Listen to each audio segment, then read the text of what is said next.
بسم الله الرحمن الرحيم الحمد لله رب العالمين الصلاة والسلام على سيدنا Muhammad وعلى آله وصحبه أجمعين. Mes chers frères, mes chères sœurs, salam alaikum wa rahmatullahi wa barakatuh.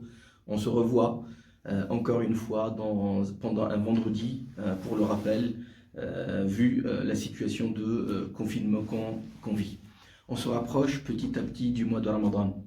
On est le 12 Sha'ban aujourd'hui, le 12 ou le 13, ça dépend les écoles si on peut se permettre. Donc on se rapproche, c'est ça, il y a moins de 20 jours, moins de 3 semaines de Ramadan.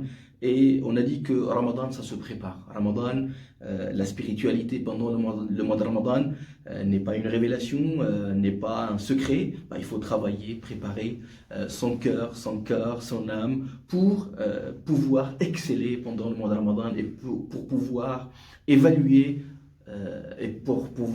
évoluer pendant le mois de Ramadan. On a dit que on devait commencer à semer quelques nouvelles adorations, quelques petites adorations pour commencer à évoluer petit à petit. On va les consolider pendant Ramadan et on va persévérer jusqu'à Ramadan de l'année prochaine. Et comme ça, chaque année, on va évoluer d'un petit pas ou un petit niveau. On a dit la semaine dernière que le mois de Sha'ban, là où on est, c'est le bilan annuel. Et je crois que je vous ai demandé de faire votre bilan, votre propre bilan annuel. Où est-ce que vous en êtes par rapport à Allah subhanahu wa ta'ala, par rapport à Ramadan qui vient de passer? Est-ce qu'il y a quelque chose qui est resté avec vous, quelque chose de spirituel qui est resté avec vous de Ramadan dernier? Quel est le pas que vous envisagez de faire ce Ramadan-là? Il y a beaucoup de travail au niveau religieux et spirituel et j'espère qu'on va avancer petit à petit, Inch'Allah, ensemble. Donc, aujourd'hui, on va commencer par le bilan justement et dire pourquoi on devait faire ce bilan-là. Eh bien, le bilan ne suffit pas à lui-même, n'est pas suffisant parce qu'on va devoir faire une deuxième action après le bilan. Certes, on est des êtres humains et on va découvrir quelques lacunes dans nos bilans spirituels, mais bon, il faut passer, il faut aller de l'avant et faire l'action d'après qui est quoi? Qui est tauba. Faire le bilan veut dire faire tauba après le bilan. Je vais découvrir que j'ai quelques lacunes à gauche à droite. On va y revenir juste après, là, dans cette rencontre, Inch'Allah. On va revenir pour détailler un peu le bilan. Pour ceux qui se disent, moi je suis tranquille, je fais mes prières, je fais mon jeûne, je suis tranquille, on va revenir parce que la chose doit être observée de plus près. On doit faire tauba, mais pourquoi spécialement avant Ramadan? Pourquoi on a besoin de renouveler notre tauba, notre repenti avant le mois de Ramadan? Eh bien, la première chose, parce que la spiritualité pendant le mois de Ramadan, c'est un bienfait d'Allah subhanahu wa ta'ala, c'est un don d'Allah subhanahu wa ta'ala, c'est une récompense donnée par Allah subhanahu wa ta'ala, offerte à qui? Offerte à la personne qui va faire des efforts. La personne la personne qui peut évoluer spirituellement, c'est une personne que Allah subhanahu wa ta'ala va lui attribuer le délice de la foi, va lui attribuer un sentiment interne de gratitude, de satisfaction spirituelle. Tout ce qu'on va faire pendant le mois de Ramadan et tout ce qu'on va ressentir pendant le mois de Ramadan, c'est un rizq d'Allah subhanahu wa ta'ala. C'est un don d'Allah subhanahu wa ta'ala. Et ce rizq est lié à quoi? Est lié à la propreté du cœur.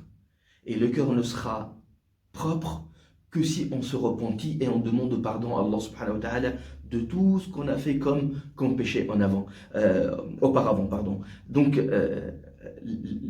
la prière qu'on va faire pendant Ramadan, la prière surérogatoire, la prière obligatoire, ce ressenti, cette concentration pendant le mois de Ramadan, c'est un rizq, c'est un don d'Allah subhanahu wa ta'ala. Allah subhanahu wa ta'ala donne un rizq à celui qui a le cœur propre, qui a le cœur nettoyé. Et d'ailleurs, le prophète sallallahu alayhi wa sallam, dans un hadith, disait que Allah subhanahu wa ta'ala prive le croyant du rizq, des bienfaits, des dons d'Allah subhanahu wa ta'ala, à cause du péché. Donc, tant qu'on a des péchés dans nos cœurs, tant que Allah subhanahu wa ta'ala peut nous priver de ce risque, de cette spiritualité, de ce développement spirituel pendant Ramadan. Donc on doit nettoyer notre cœur avant Ramadan pour que nous soyons prêts pendant, à l'intérieur ou pendant le mois de Ramadan. Donc ça c'est la première cause, c'est pour qu'Allah subhanahu wa ta'ala nous ouvre les portes de son risque. Et là on parle plus de risque spirituel que du risque matériel. Aussi, comme je viens de le dire, pour pouvoir ressentir le délice de la foi, on doit nettoyer notre cœur pour ressentir le délice de la foi. On a posé la question à l'un des salihin, des pieux, des tabi'in, on lui a dit, est-ce que la personne qui a des péchés, qui commet des péchés, est-ce que cette personne ressente le délice de l'adoration? Il a dit non. Même la personne qui n'a pas encore commis le péché, mais qui a l'intention de commettre le péché, cette personne ne pourra pas ressentir le délice de la foi. Et le délice de la foi, c'est le paradis de la vie d'ici-bas. Hein, c'est le bonheur de la vie d'ici-bas pour le croyant.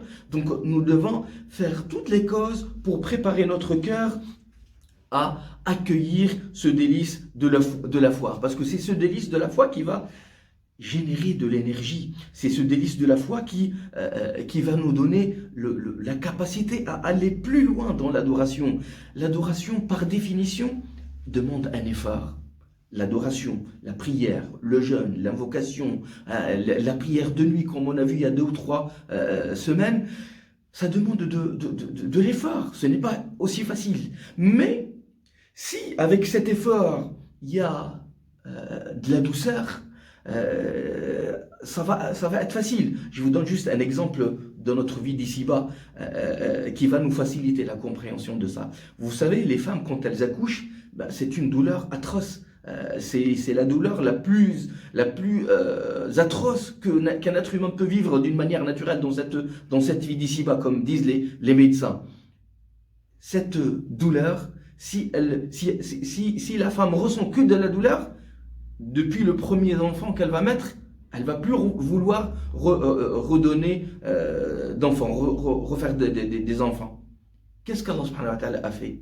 A fait que cette femme, quand elle va accoucher, elle va ressentir une grande douleur, mais avec la douleur et juste après la douleur, juste après l'accouchement, le corps va sécréter des hormones, les hormones du plaisir, qui vont faire que cette femme qui vient d'accoucher, va sentir une douceur qui va être creusée dans son cerveau et qui, après quelques mois, quelques années peut-être, elle va avoir encore envie de donner à notre enfant. Pourquoi? Parce que la douleur, même si elle est atroce, elle est très dure, elle est très élevée, avec la douceur qu'elle a ressentie grâce à ces hormones sécrétées par le cœur, elle va avoir envie de redonner, d'avoir encore des enfants. Exactement la même chose pour l'adoration. Si dans l'adoration, pendant l'adoration, avec l'effort qu'on va fournir, on va ressentir le délice de l'adoration, eh ben, on va être attaché à l'adoration, comme a dit le prophète sallallahu alayhi wa sallam.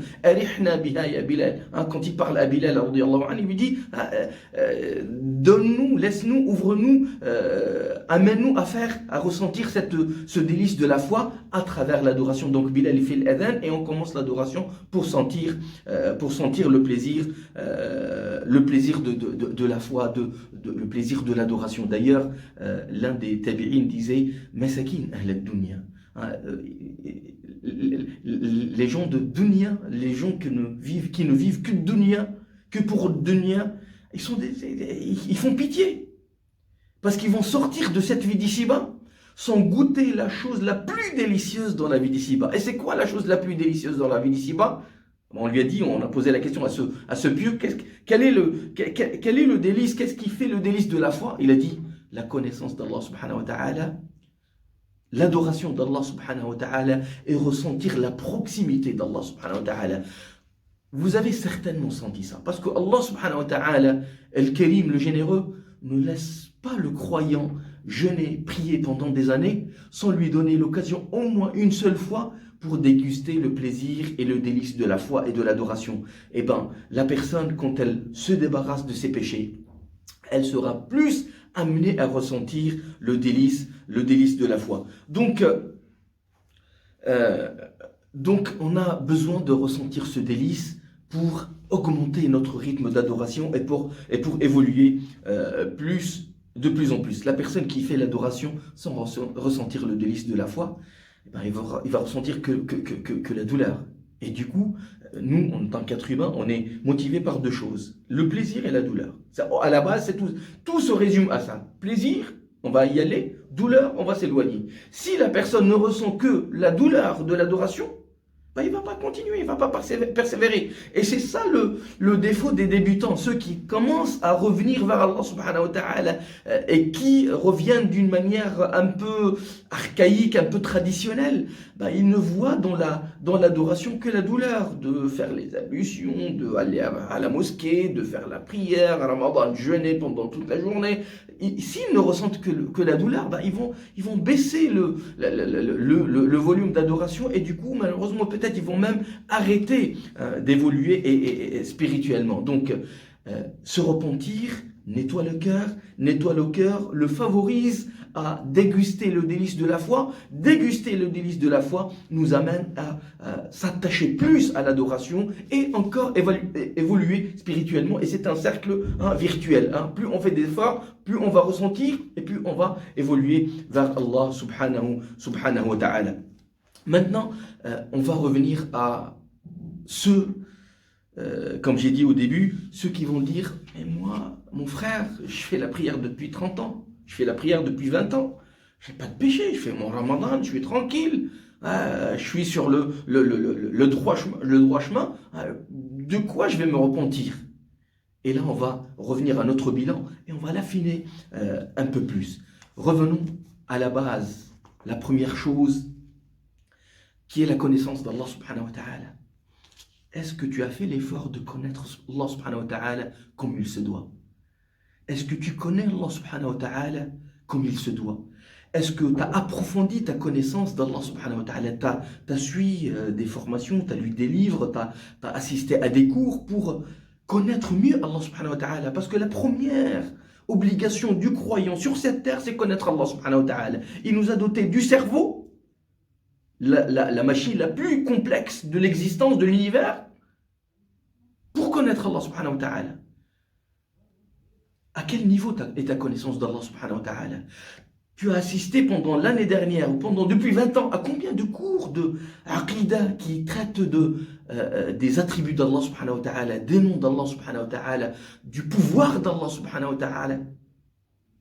Si tu ne l'as pas fait, ça veut dire que tu connais Allah subhanahu wa ta'ala d'une manière superficielle et que tu ne le connais pas vraiment. Première question. Deuxième question, la deuxième obligation, la prière. Depuis Ramadan dernier, je vais parler juste depuis Ramadan dernier, une année, là on est au mois de Sha'ban, et on enlève aussi le mois de Ramadan, il reste 10 mois. Pendant 10 mois, tu en as fait chaque jour, tu avais l'obligation de faire chaque jour 5 prières. On va prendre juste Salat al-Subh, juste la prière de Subh. Tu avais 10 fois 30, ça fait 300 prières de Subh. Combien de prières de Subh tu l'as accompli à l'heure? Combien de prières à Subh tu l'as accompli à la mosquée comme il se doit, hormis le confinement et la situation un peu exceptionnelle? Mais combien de prières que tu as accomplies comme il se doit? Combien de prières de Subh que tu as accomplies d'une manière concentrée à 100%? Tu n'as pas réfléchi au train qui va passer, et tu n'as pas réfléchi à ton rendez-vous à 10h ou à 11h, et tu n'as pas réfléchi à les listes de courses que madame t'a données, ou à madame, je parle aussi à madame. Combien de prières de Subh que tu as faites à l'heure, et combien de prières de Subh que tu as faites d'une manière concentrée à 100%, et tu multiplies ça par les 5 prières par jour. Et fais ton compte. Je te laisse tout seul faire ton compte. Deuxième chose, ton cœur et la relation de ton cœur avec Allah subhanahu wa ta'ala. Combien d'actions que tu as accomplies et qui a été sincèrement à 100% pour Allah subhanahu wa ta'ala? Tu n'as jamais accompli d'adoration, de prière, de don, et tu aurais aimé que quelqu'un d'autre te voie en train de faire ça? Ton cœur, est-ce qu'il est à 100% à Allah subhanahu wa ta'ala? Combien de fois tu as refusé une vérité par orgueil, comme ça? Comment telle personne ose me critiquer? Comment telle personne ose me dire non? Comment telle personne ose me dire pourquoi tu as fait ceci et pas cela? L'orgueil. Le prophète sallam dit ne rentrera pas au paradis la personne qui a le poids d'une graine, mithqalu zarratin min kibr, d'orgueil. Une graine d'orgueil, cette personne n'accédera pas au paradis. Ton cœur, ta sincérité vis-à-vis d'Allah subhanahu wa ta'ala, à quel niveau? Troisième point, sur ces 300 jours, depuis Ramadan dernier, sur le chemin de la mosquée, bien sûr le chemin du travail, combien de fois que tu as prononcé un mot illégal? Combien de fois tu as prononcé une médisance? Combien de fois tu as pu te chamailler avec quelqu'un, tu lui as dit un mot qui ne devait pas, que tu ne devais pas dire? Combien de petits mensonges un peu blancs, un peu flous à gauche, à droite? Combien de regards illicites par jour? Et je te laisse multiplier après. Un de chaque. Tu es déjà à 4 ou 5 par jour. Fois 300, je te laisse faire le calcul. Les petits péchés pèsent. Les petits péchés, comme dit le prophète sallam, il a dit, j'ai pas peur pour vous par rapport aux gros péchés. Mais faites attention aux petits péchés. Parce que ce sont les petits qu'on néglige et qu'on ne compte pas, qu'on ne prend pas en compte, qui vont s'accumuler petit à petit sur le croyant et qui vont l'amener, le faire tomber, ils vont le faire tomber en enfer. Troisième ou quatrième chose, les droits des gens. Et c'est ça le plus important. Tout le reste, un moment de sincérité, c'est facile. Allah subhanahu wa ta'ala, il efface. Un vrai repenti, Allah, il efface. Les droits des gens. Les droits des autres, des frères et des sœurs, au travail, ou bien avec les cousins et les cousines, avec la famille, avec tes enfants, avec ta femme. Revenons aux droits des gens. Combien de fois tu es arrivé en retard à la maison, au travail? Et combien de fois tu es sorti un peu à l'avance du travail?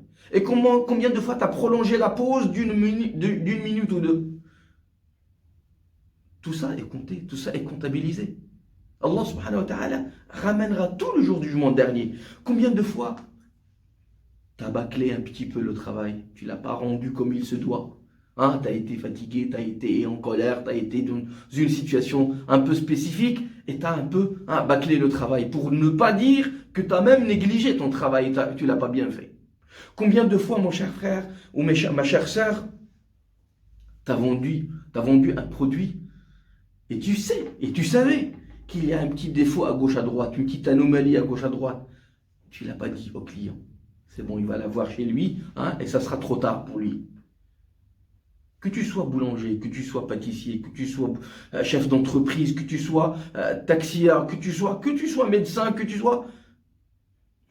ça c'est les droits des gens. Combien de fois tu as dit un mot qui ne devait pas, que tu ne devais pas à ton fils, à ta fille, à ta femme, à tes parents, à tes cousins, tes cousines, tes frères, tes sœurs? Ça se multiplie. Si on fait la comptabilité, mes chers frères, on s'en sortira jamais. Allah subhanahu wa ta'ala, qu'est-ce qu'il dit? On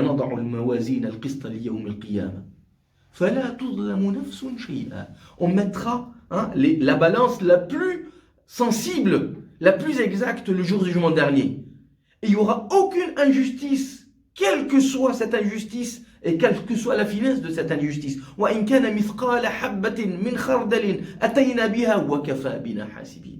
Ne serait-ce que le poids d'une graine, Allah subhanahu wa ta'ala va la ramener. Tu sais, le jour du jugement dernier, peut-être tu étais dans un café ou au travail, au lycée, à la faculté, et tu avais besoin de citer, d'écrire un numéro de téléphone, et tu as pris un stylo que tu ne savais pas, c'est à qui le stylo. Tu as noté le numéro de téléphone de ton ami, et tu as rendu le stylo, et tu es parti. Tu ne savais pas ça appartenait à qui. Le jour du jugement dernier, tu trouveras la personne à qui tu as pris le stylo. En t'attendant, il te dit donne.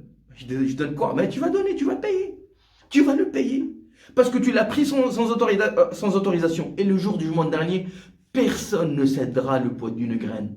Personne ne cédera le poids d'une atome quand il voit le risque de tomber en enfer. On a besoin de se repentir de tout ça ou pas? On a besoin de se repentir. Parce que la liste est longue. Et nous, consciemment ou inconsciemment, on veut alléger le poids psychologique en oubliant Hein, on efface ça de notre mémoire. Les péchés que tu as commis il y a 2 mois, tu te les rappelles? Pas du tout. Même si c'était des péchés, des gros péchés, tu les aurais oubliés. Que dire des péchés que tu as commis il y a 1 an?